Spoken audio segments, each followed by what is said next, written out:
doing some warm-ups to help warm us up for doing squatting and rowing movements. So these first exercises, movement exercises, will help us be prepared. So first one that we're going to do is warming up our glutes and lower hamstring. It's simple. Is we're just going to take a step, grab our knee, and pull back and lean back. Just to start off, grab your knee, pull, lean back. Grab your knee, pull, and lean back. And this is especially beneficial too as well if we're doing a lot of sitting. Glutes tend to get really tight, so just slightly pull and lean back. Again, we'll do that at a certain distance. We'll do that at a certain distance, going down. Okay, next one is warming up our quads.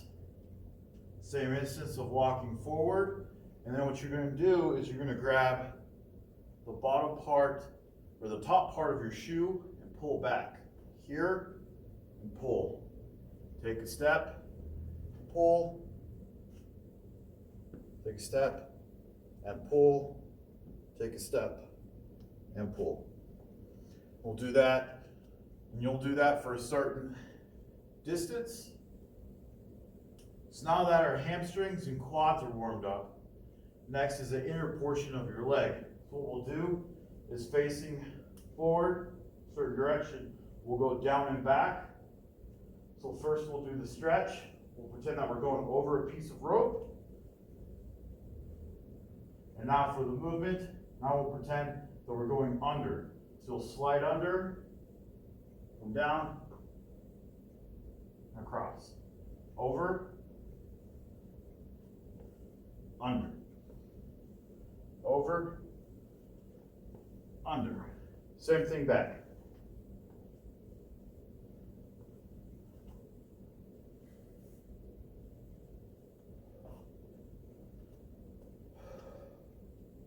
Okay, so now to warming up our back, we'll kind of do a 2-for-1 here, or we'll take a light resistance band. And what we'll do is to set our form up correctly, what I want you to do, have your feet shoulder width apart, knees slightly bent, don't lock them out. You're going to hinge and bend at the hips. So in that position, next is I want you to have the band hanging and then step forward and hold on to the band. Then next you're going to do is you're going to look forward about 45 degrees forward down.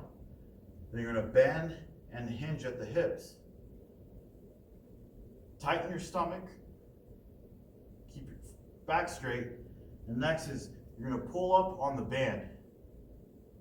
Pull up, and then you're going to squeeze the middle part of your back and hold, and then bring your arms down. Pull, squeeze your back, hold. Pull, squeeze, hold, down. We'll do a couple reps.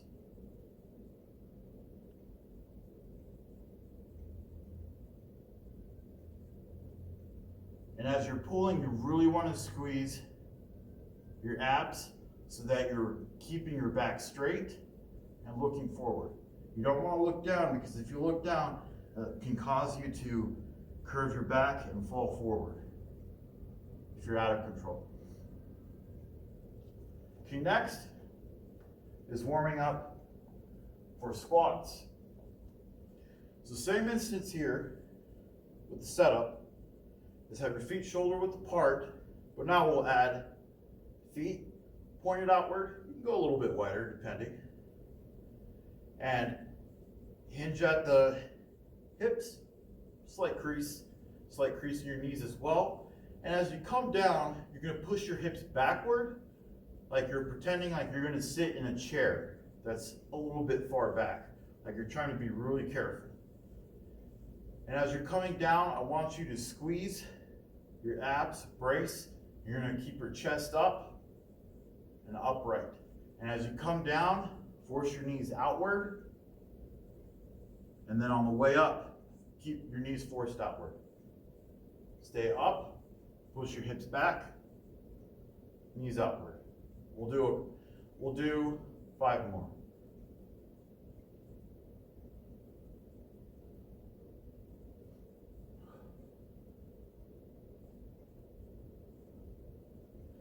Okay, so now that we understand how the movements are and we've warmed up, now we'll get into the actual resistance. So what I want you to do is now we'll grab a small kettlebell, hold the kettlebell in front like this. Don't have it resting on you. It's about an inch away from your chest. Hold it like this. Same setup, shoulder width apart. Have the crease in your knees and hips. Sit back. Chest up, tight core, brace your abs, and sit back. Knees out, on the way up, knees out, and we'll do 4 more.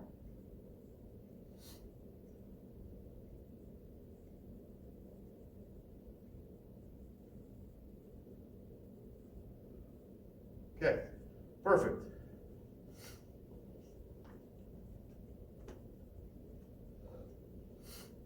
Now with the rowing movements, same setup with the band, feet shoulder width apart, crease in the knees and hips, lean forward.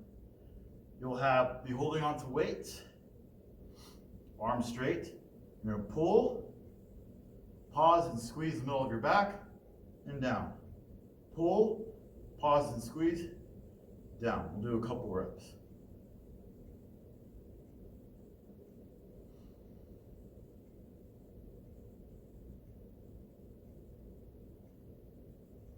Good.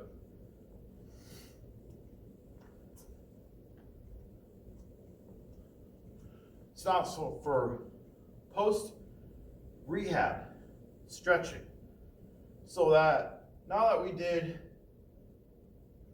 pulling movements, back should be tight. So there's 2 exercises, 2 stretches that we'll do. First one is I want you to find a post, and I'll just simply grab it, and just sit back and pull. And this should stretch the top, middle, to all the way down to your lower back and stretching. I want you to hold this for 30 to 40 seconds. And after you do that, this time we'll stretch the upper portion of your back to the lower part of your neck. You'll take your hands, cross them over, grab the post, and pull back. And you'll hold that position for 30 to 40 seconds. You can also do these with the TRX bands.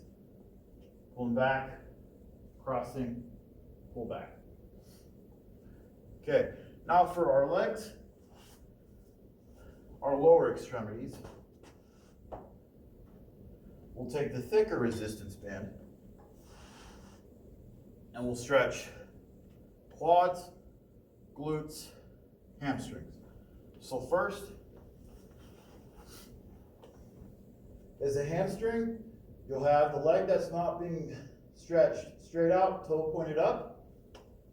Put the band, bottom part of your shoe, pull up.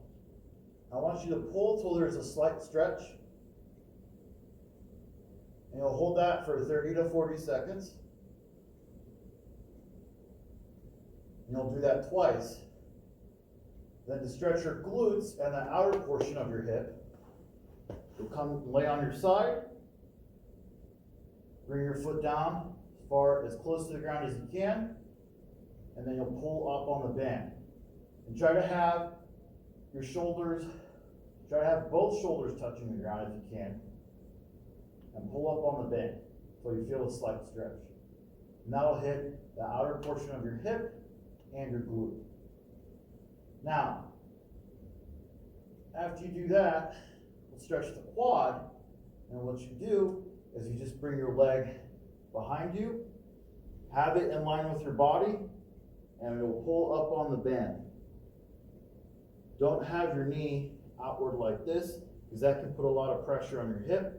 Have the knee in line with your body, and pull back, and pull. for 30 to 40 seconds. You can do that twice. And you can do that with both legs. And that's all we'll cover today.